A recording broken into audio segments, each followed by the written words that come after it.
Bonjour à tous, bienvenue sur Discover ID. Alors, ça fait quelques temps que j'ai pris pour habitude de bosser avec Alienware. Je vous ai déjà présenté pas mal de produits à eux, notamment des PC fixes comme celui qui se trouve juste ici, mais également des écrans et des PC portables. Le premier PC portable que je vous avais présenté, depuis je l'ai gardé. Aujourd'hui, c'est mon PC portable principal, celui que j'utilise pour tous mes déplacements en fait, parce que j'ai eu un petit coup de cœur pour lui, que ce soit en termes de performance, mais surtout en termes d'esthétique. Ensuite, je vous avais présenté un gros refresh, donc qui comportait 11e génération Intel, la nouvelle génération de carte graphique aussi, RTX 3000. Et aujourd'hui, je vais vous en présenter un autre que je suis vraiment content de vous présenter pour plusieurs raisons. Déjà parce que Alienware sponsorise cette vidéo, merci beaucoup à eux, mais aussi et surtout parce qu'il embarque un des derniers processeurs Ryzen de chez AMD. Donc oui, c'est un processeur de PC portable, mais ça reste de la dernière génération. Un Ryzen 9 5900HX, donc un processeur de PC portable, mais qui fonctionne quand même très bien, vous le verrez. Niveau de la carte graphique, on est sur une RTX 3070, donc j'attends quand même pas mal de performance en jeu de la part de ce PC. Pour la RAM, on est sur du 32 Go cadencé à du 3200 MHz, c'est très bien, c'est suffisant pour du petit multitâche sur un PC portable et pour du gaming, c'est même plus qu'il n'en faut pour le jeu. Et alors pour le stockage, on est sur un SSD de 1TB. Je trouve ça correct, c'est quand même vachement mieux que le précédent qui n'avait que 500 Go. Après ça, avec les PC Alienware, vous allez sur leur boutique et vous choisissez la taille de votre disque dur, donc bon, c'est pas vraiment une contrainte en soi, mais c'est juste que plus vous allez prendre en mémoire, plus vous allez monter en prix évidemment. Au niveau de l'aspect, il est très similaire à ce qui se faisait. Là pour moi, on part déjà sur un point assez négatif dans le sens, enfin c'est pas négatif, c'est très subjectif, mais c'est quelque chose qui pour moi n'est pas hyper à mon goût. C'est que le PC est de couleur noire, enfin complètement noir, alors que les autres, on était plus axés sur le blanc avec des petites touches de noir, mais en restant quand même sur une prédominance sur le blanc. En soi, la couleur noire pour les périphériques me dérange pas du tout, au contraire, c'est juste que ici, comme on est sur quelque chose de très biseauté, avec des angles assez propres, ronds, arrondis, qu'on n'est pas sur quelque chose de très carré, je suis quand même plus fan du blanc. Je vous montre ici les deux, donc celui-ci c'est le mien. Et vous pouvez voir que voilà, moi en tout cas, voilà, ça reste subjectif, mais je le trouve quand même plus sexy. A l'inverse, je pense que si celui-ci avait été tout noir ici, avec un petit peu de blanc là, pourquoi pas, ça aurait été cool. Mais là, voilà, quand on l'ouvre, on se retrouve sur quelque chose qui fait, ça fait très administratif en fait, ça fait très PC de bureau, on est sur un PC qui passe un peu plus partout. Bon, évidemment, voilà, quand on voit un petit logo Alienware ici RGB, la petite tranche en RGB également, et le clavier RGB, on se rend vite compte que c'est pas vraiment un PC de bureau. Donc voilà, on va dire que esthétiquement, on est sur une base qui me plaît un petit peu moins que les versions blanches, mais il en reste quand même très joli, dans le sens où ça reste quand même le même châssis qui a des beaux biseaux bien arrondis, de nouveau avec ce petit 15 ici, parce qu'on est sur le M15 et que c'est un écran 15 pouces, vous voyez, donc il y a un 15 ici. D'un aspect esthétique, ça reste très subjectif, donc je peux pas vous donner vraiment un avis très constructif, mais moi je le trouve un petit peu moins à mon goût que les blancs. Pour le clavier, on est toujours sur un clavier à membrane low profile, la course est très standard, c'est un PC portable, donc voilà, on n'a pas vraiment le choix à ce niveau-là. Comme je l'ai cité plus tôt, il est rétroéclairé, on va pouvoir moduler ce rétroéclairage directement, et il en est de même pour le logo du capot et celui de la tranche arrière. Pour l'airflow, on va retrouver des évacuations un petit peu partout, donc déjà une sur la face avant au-dessus du clavier, il y en a également sur les tranches latérales du PC, sur la tranche arrière, et évidemment sur le dessous du PC, donc comme d'habitude, c'est pas nouveau, c'est comme ça sur tous les PC portables,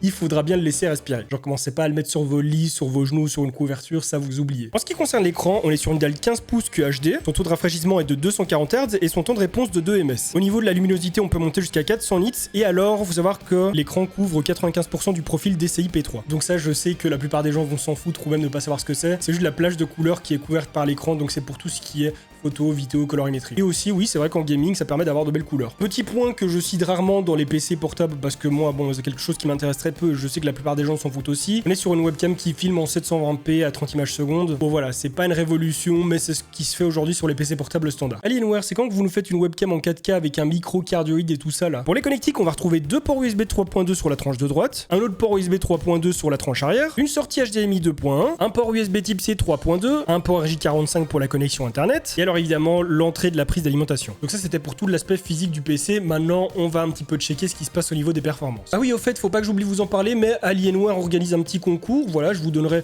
tous les détails juste après la partie spec. Il vous donne la possibilité de gagner un Aurora, donc un petit PC comme celui-ci, avec une petite 3090 dedans, voilà, rien que ça. Donc voilà, un petit peu de patience, je vous parle un petit peu des specs de ce PC, et après je vous explique comment vous pouvez faire pour essayer de gagner. Je vous ai fait comme d'habitude une petite batterie de test en jeu, j'ai utilisé des benchmarks, même si bon, je sais que c'est pas forcément la meilleure méthode pour que vous puissiez déterminer si il va faire tourner les jeux que vous voulez ou non, mais je sais qu'il y a des gens qui sont à la recherche de ça, donc je l'inclus quand même. Mais par contre, voilà, je vous avoue que j'ai un petit peu sauté tout ce qui était Minecraft, Rocket League, tout ça, parce que bon, c'est très bien qu'il faut pas des bêtes de course pour faire tourner ce genre de jeu en leur état normal, évidemment, commencez pas à me parler de mode. Bon, comme vous pouvez le voir, les performances en jeu sont acceptables, mais c'est pas non plus incroyable, je veux dire, c'est une façon assez commune de faire tourner les jeux. Certes, j'ai tout record en 2K, donc c'est pour ça qu'on se retrouve pas avec des 100 FPS à chaque fois, mais voilà, des jeux à 60-70 FPS avec une 3070 et un Ryzen 9, ça reste quand même assez short. Après, ça reste tout de même des performances très correctes dans le sens où on va pouvoir jouer à n'importe quel jeu, n'importe quel AAA. Surtout si vous décidez de jouer en 1080p pour avoir quelques FPS en plus. Et il faut se dire aussi une chose, c'est qu'en soi, en termes de performance, il est équivalent à tous ses concurrents dans le portable, mais c'est surtout si on va le comparer à un PC fixe qu'on va se rendre compte que c'est quand même moins performant.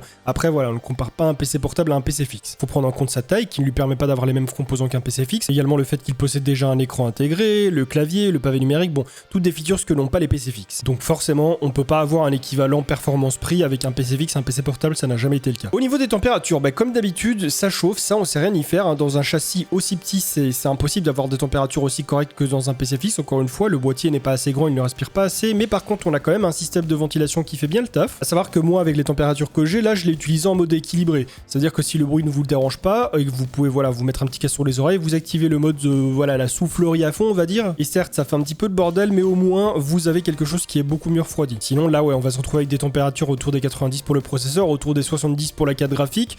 C'est élevé, mais le PC tiendra le coup parce qu'ils sont faits pour ça. Les constructeurs savent pertinemment que leurs PC portables vont chauffer, donc évidemment ils mettent des composants qui tiennent le coup. Le processeur par contre, lui je suis plutôt satisfait, je trouve que il fonctionne super bien. Je m'attendais déjà à quelque chose d'intéressant de la part d'un Ryzen 9, mais là c'est au-delà de mes espérances. Clairement le bon point de ce PC aussi, c'est qu'il va être super polyvalent et super bon pour les créateurs. Alors pour le prix de départ, on est sur 1647,98 €. Ça peut paraître correct pour un PC comme ça, mais faut pas se laisser avoir dans le sens où, regardez, comme je l'ai dit, c'est vraiment le prix de départ. Déjà si on sélectionne le processeur qu'il y a dans la version que j'ai et puis voilà le même nombre de RAM, on se retrouve sur la version en question qui elle est à 2500 € pratiquement. Sachant que voilà une 3070, oui d'accord, mais ça reste une 3070 de laptop. Ça veut dire qu'en comparaison avec un fixe, on va avoir plus ou moins une 2060 super. Donc pour le concours, je vous l'ai pas encore dit, mais Alienware en fait il fête leurs 25 ans. Et Alienware ils m'ont dit on l'aime bien célébrer, donc ils le célèbrent en vous offrant un PC. Donc pour ce faire c'est super simple.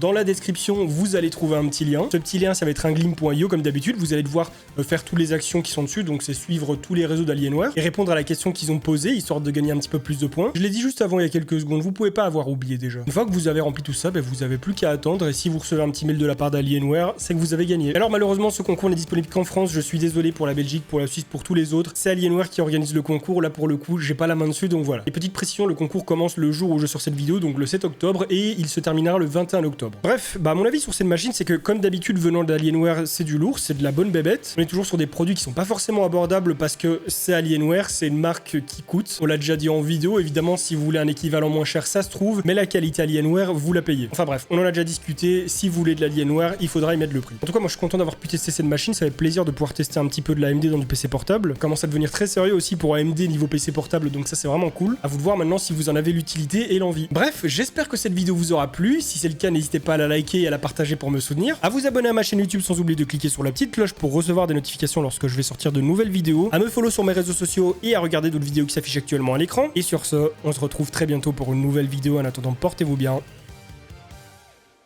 Bye les gens.